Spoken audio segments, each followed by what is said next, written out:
If you love fairy tale retellings with a strong emotional core, a slow burn romance, and a heroine who discovers her true power through hardship and humility, or if you like stories where the magic is subtle but meaningful, where animals can talk back, and where a princess has to earn her place through courage and cleverness, if so, then today's book just might be for you. Today, I'll be reviewing The Goose Girl by Shannon Hale.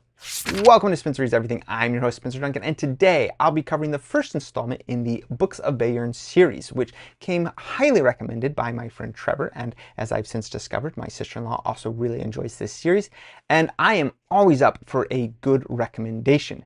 This was Shannon Hale's first published novel back in 2003. She has since written 3 more books in this series, as well as The Princess Academy and Austenland, a book which many of us are probably much more familiar with the movie.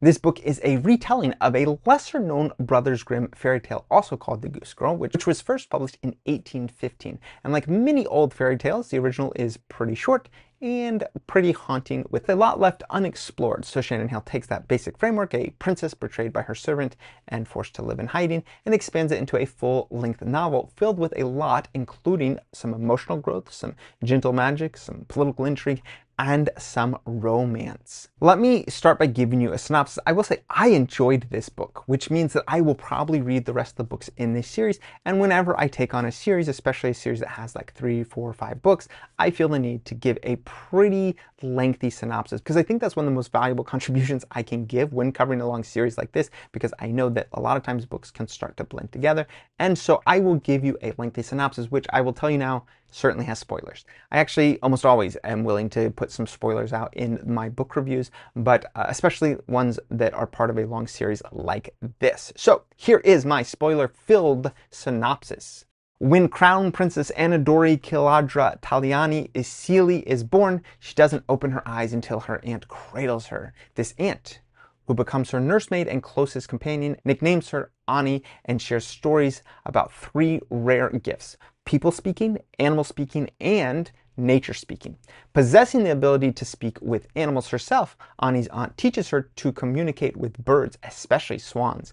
Ani grows up feeling more at home by the pond than in the palace. Her aunt warns her that her lady-in-waiting, Celia, has the dangerous gift of people speaking, or the power to manipulate others with her voice.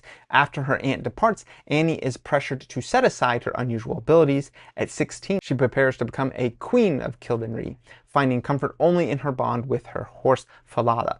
But after the death of her father, Annie's mother sends her to Bayern to marry the crown princess instead. And during the journey to Bayern, half of Annie's escort betrays her, aiming to kill her and replace her with Celia. Ani narrowly escapes and is forced to leave Falada behind. After surviving alone in the forest, Ani takes the name Issy and reaches Bayern's capital. There she discovers Celia has assumed her identity as princess.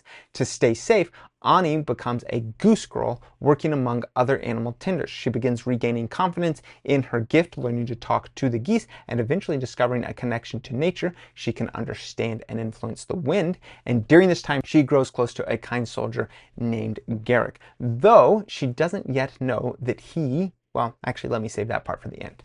Ani's new friend, Inna, eventually learns Ani's true identity and vows to help her reclaim it. When Ani hears of a plan to execute Falada, she tries to intervene but arrives too late. Heartbroken, she receives a letter from Garrick saying they can no longer see each other. Still, Ani embraces her identity as the Goose Girl and uses her wind-speaking and animal-speaking gifts to protect her flock. She then learns that Celia is spreading false rumors that Kildenry plans to invade Bayern. As danger closes in, Celia's ally, Unglad, finds Ani and stabs her, but she survives and escapes to the forest, where she heals and reunites with a loyal guard named Talon.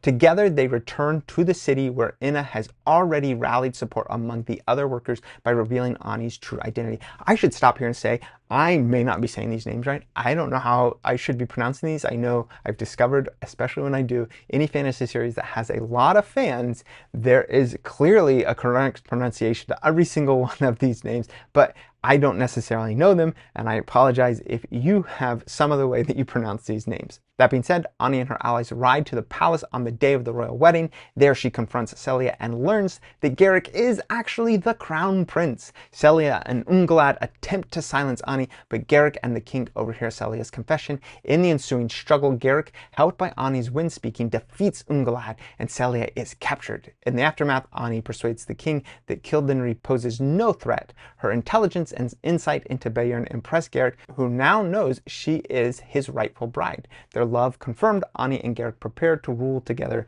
in peace. So obviously a lovely classical fairy tale ending. I actually should make a comment about that. I say a lovely classical fairy tale ending. That's actually a major distinction from many of your old fairy tales. Fairy tales frequently did not have these kind and lovely and lived happily ever after type endings. This is a much more modern idea. I will say I really enjoyed this book.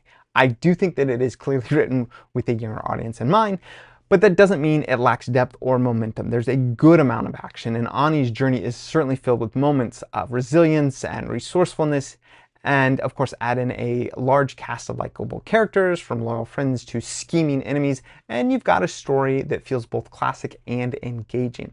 The writing style stood out to me. There's a certain stiltedness to it, almost formal at times, that reminded me of older fantasy classics like The Chronicles of Narnia or Peter Pan. So readers raised on the fast-paced, banter-heavy style of stuff like Harry Potter or Percy Jackson, that tone might feel a bit distant, but personally I thought it worked beautifully. It gave the whole book a sense of timelessness and helped tether the story to its roots as a fairy tale, of course, with some really important updating that make it a little more appealing to a more modern audience. Because I think this book does a lovely job of blending that feel of an old-fashioned fairy tale with enough modern sensibility to really soften some of the harsher edges that you would find in the original version. I also think that that blend keeps the heart of the tale, but it also makes it a little more emotionally accessible for a broader and a younger audience. So who is this book for? Well, if you enjoy fairy tale retellings that take their time to build the world and to develop characters, then I certainly think that The Goose Girl will likely work for you. It's especially great for readers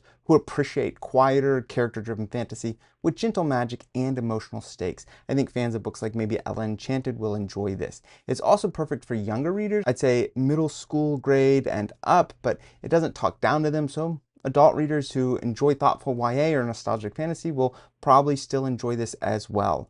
I did. And if you like books that feature a strong female protagonist that explores ideas around identity and loyalty as well as inner strength, then I think this book is a good one for you to pick up. Who is this not for? Well, if you're looking for the kind of snappy, modern dialogue that you find in something like Percy Jackson or Harry Potter, this probably won't quite hit the mark for you. I'd say the prose has a fairy tale formality to it that may feel a little old-fashioned or distant to some readers, and if talking animals or soft magic systems aren't your thing, this one might not land for you either. But if you go in with the right expectation, I think that there's a lot to admire and to enjoy. At least personally, that is my opinion. Overall, I'd say that The Goose Girl is a thoughtful, beautifully written fairy tale retelling that blends classic storytelling with just enough modern heart to make it feel fresh and meaningful. I'm really glad that my friend recommended this, and I'll definitely be checking out more of the books in the Books of Bayern series. And of course, I would like to know what you guys are thinking about this book, The Goose Girl, or other books in the series, or maybe something else by Shannon Hale, or I don't know, just whatever you guys are thinking about these books, please let me know your thoughts in the comments. And if you are enjoying this video or any of my videos, please feel free to share them. The more people that are aware of my channel, the more videos I can make. And don't forget to like, subscribe, turn on those notifications, and until next time, keep those pages turning.